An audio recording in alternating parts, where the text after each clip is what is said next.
Today we are going to see about subgroup. So first what is a group? If a group it satisfies the four condition, that is first one is closure, second one is associative, third one is identity, and fourth one is inverse. Okay, if it is a subgroup, let G comma star be a group. So G comma star is a group. Group means if it satisfies the four condition. Okay, then H comma star is said to be a subgroup of G comma star. Here we taking H, that H is a subgroup of the whole group G. Okay, so if H containing G, so H is a containing G and H comma star itself a group under the same operation. If we take the same operation means in this group we take multiplication, so in this subgroup also we take the same multiplication. Okay, so subgroup means G is a group and H is also a group. Next, H is also a non-empty set. Okay, if it satisfies the following condition, first one is E belongs to H. That is, E is the identity element. That identity element is belongs to H. Okay. Next, the second condition is for any A belongs to H.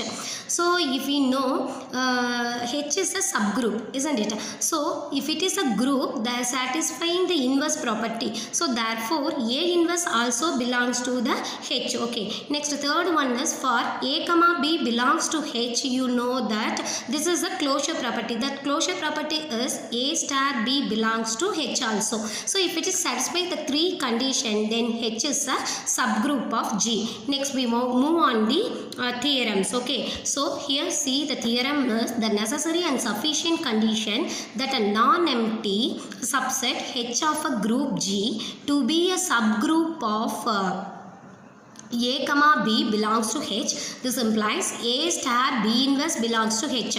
So then if we want to prove the necessary and sufficient condition, okay, so we move on the proof. Necessary condition. So in this necessary condition we assume that what is our assumption?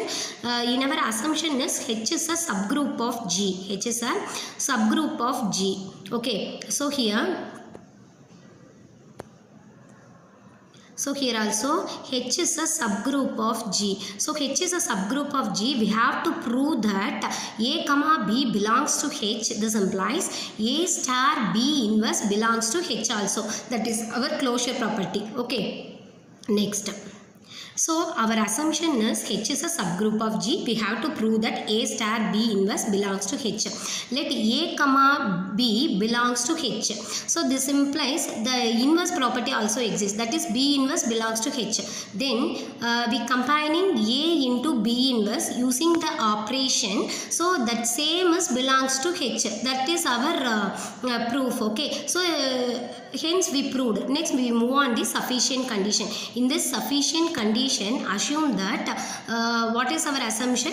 We take the necessary condition, that is A comma B belongs to H. This implies A star B inverse belongs to H also. We prove H is a subgroup of G. That is, we want to say some non-empty element in H. Okay, so to prove one by one, so first we prove on the closure property. In this closure property we take two elements, that is A comma B belongs to H. Since we know every element B belongs to H, their inverse also belongs to H, isn't it? So let A comma B inverse belongs to H. This implies we combining with operation A star. What is our operation? So in this operation is we combining A star B inverse the whole inverse. So this is our assumption part. So this is also belongs to H. Therefore the closure property is satisfies. Next we move on the identity property. In this identity property the let A belongs to H. This implies A inverse also belongs to H. You know the property A star A inverse. containing H also. So you know the identity property A star A inverse, that is inverse property, sorry, inverse property A star A inverse is equal to what is that? A star A inverse also the A. So A belongs to H.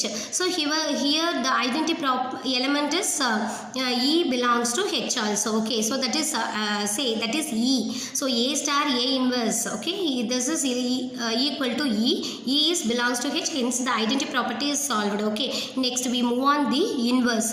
So inverse here definitely E belongs to H and A belongs to H also. So we combining using the operator E star A inverse, that's also belongs to H.